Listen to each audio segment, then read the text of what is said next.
the coffee shop. Mickey felt awful for Kate. She knew it was only a date, but Kate had watched him every day for months go to the coffee shop. Now finally she was going to have her dream date, and he doesn't show up? Mickey was angry. Forget about him, Kate. He probably wasn't worth it anyway. How could he do this to you? But what could have happened to him, Mickey? He was so nice at the coffee shop. He didn't seem like the type that wouldn't just show up. After all, we didn't change numbers or even last names. Well, he knows where you work and live, Kate. Why are you sticking up for him? I don't know, Mickey. Something is wrong. Part 2. I know, Jeff, but how can I face her again? Christian paced back and forth. Why would you ask her out and then not show up? Jeff asked. Because I wanted to see her again, confessed Christian. I don't know if I can even face her. Just tell her the truth, Jeff said. Christian, just go see her. I don't know, Jeff. I think I am better off just disappearing. Christian couldn't believe what he had done to Kate.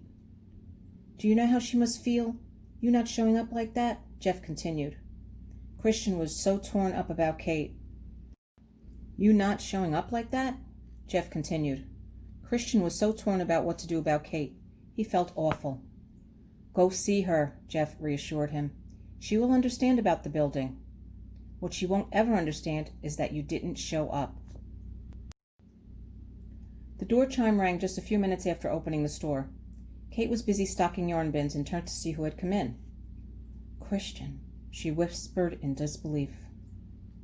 Her heart began to race. She spoke out loud. Christian, I see you are all right. She was relieved, but also felt so angry. Kate, Christian spoke quietly. What do you want? Kate demanded. Why are you here? You didn't show up for our date. Do you know? Christian interrupted her. Please, let me tell you what happened. I know I don't deserve another chance, but I really hope you reconsider. I don't want to hear it, Christian. Please just go. Kate turned away and continued to place yarn in the bins. Just then Mickey walked in from the back room. She stood there shocked and wanting so badly to say something, but knew Kate would be angry if she did. Mickey looked at Kate and she said, We need more paper towels. I need to go to the store. Or do you need me to stay? Kate nodded her head to say no. Okay then, Mickey glared at Christian. I will be right back. Christian opened the door for Mickey. She couldn't find a thank you in her voice. Please, Kate. Christian walked slowly, trying to keep Kate calm and listening. I really don't want an explanation, Christian. It's been 3 days. I was so worried. I know, and I'm so sorry. It doesn't matter anyway, Kate said. We don't even know each other, really. Just go. Kate knew she was lying to herself. It did matter. She wanted to meet Christian for months, and they had such a wonderful time at the coffee shop. How could he do this, she thought. It didn't look like he was hurt or ill. Why didn't he show up? Christian pleaded. Kate, please, let me make it up to you. I will explain everything. Please, let me take you out tonight. I will explain why I did not show up the other day. Kate wanted to know. Okay, Christian. Great.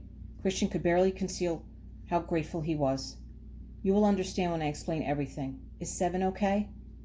Kate nodded, and Christian left the store. Are you crazy? Mickey said.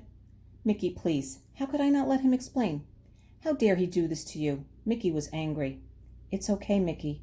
I want him to explain. He doesn't have to have a date to explain. Why didn't he just explain now? Mickey, it's okay. Besides, I want to go. Okay. I hope you know what you're doing. Mickey walked toward the back room. I guess I'm closing again tonight. I got ready for my date with Christian, but I was even more nervous than before.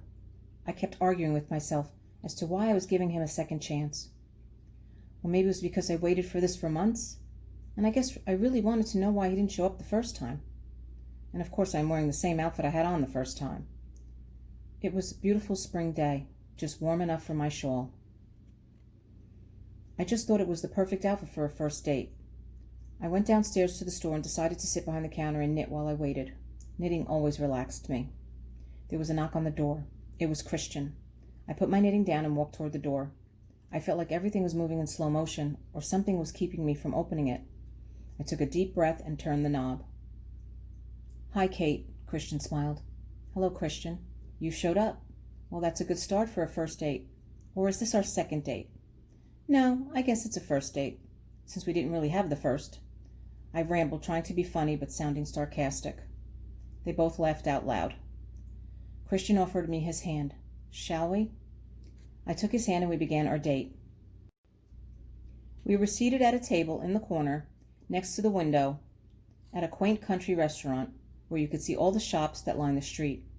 There were old-fashioned streetlights and benches every few feet. However did you find this place? Kate asked. My father is in real estate. He owns some of the buildings on this street. It's lovely, Christian. The waiter came over. Here is the wine list, sir. The menus followed. The entire meal was wonderful, from the wine to the dessert. Christian and I were having a wonderful time. It was the date I had hoped for. We made small talk through dinner, both of us feeling nervous and avoiding why our first date never happened. Christian asked, Would you like to go for a walk, Kate? Sure, I would love to, Kate replied. We walked the cobblestone sidewalks and talked about the shops and the buildings by the restaurant. We went into a few of them, and Christian bought me a pin from an antique shop. I didn't want to accept it under any circumstances, but he insisted. It really was perfect for the shawl I was wearing. Christian continued to tell me about his father and how he purchased these buildings and how some of them were taken down to make this park. The park was beautiful, and there were benches and flower pots filled with wildflowers lining the cobblestone sidewalks. This place is like a dream. He is a very accomplished man, Christian. How come you don't work for him? Kate asked. I worked for Dad in college, but I'm a writer. That's all I know, and that's what I love to do, Christian admitted. His job can also be disheartening. How do you mean? Kate asked. Kate, I have something I need to tell you. Here it comes, I thought. There is a wife or a girlfriend. Something was in our way. Let's sit down. I want to explain why I didn't show up the other night. Christian and I sat down on one of the benches. First, I want to say I am really having a wonderful time. Me too, Christian, I thought. Oh my God, explain already. Well, you know how my dad is in real estate. Yes, I know. What does that have to do with you not showing up? Christian looked at her and took her hand. It wasn't until the next day that I found out that my father was buying your building. He continued. My father is buying the entire row of buildings on your street. Okay, so what does it have to do with me? My building is secure. I own it. No, Kate, you own the lease, not the building. There's a difference. Evidently, your dad paid the lease for 25 years. I don't understand. The lawyer said that I didn't have to worry about a thing, that my dad made sure I was all set, that I didn't have to worry about paying anything or taking care of anything.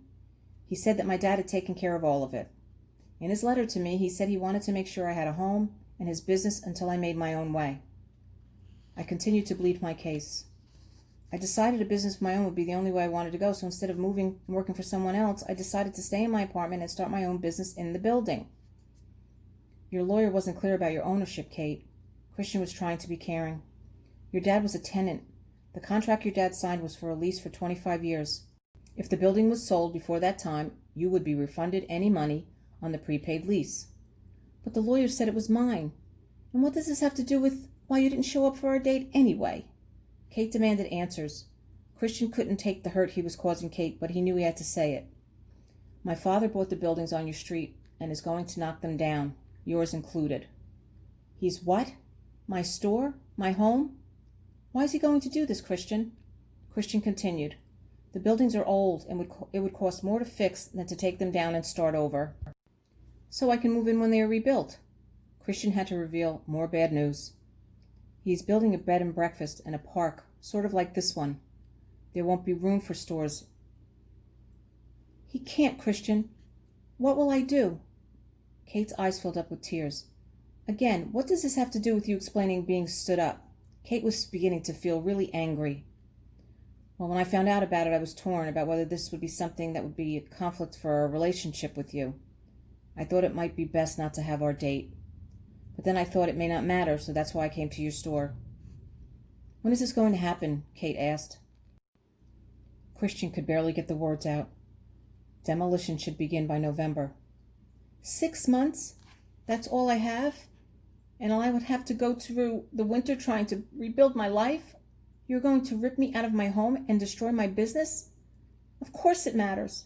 Please take me home. They began walking towards the car. Not that this matters, Kate stopped. But the coffee shop too? Yes, Christian said, the coffee shop too.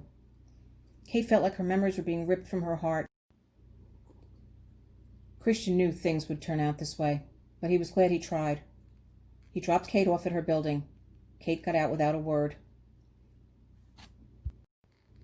Christian wanted to reach out to Kate one more time, but he felt he should just leave her alone.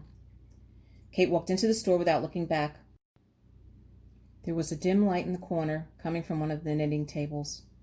Mickey was sitting there, reading one of the knitting magazines. Mickey, Kate said, relieved to see her. Are you all right? Mickey asked. Yes. No, I don't know. Kate sat down next to Mickey.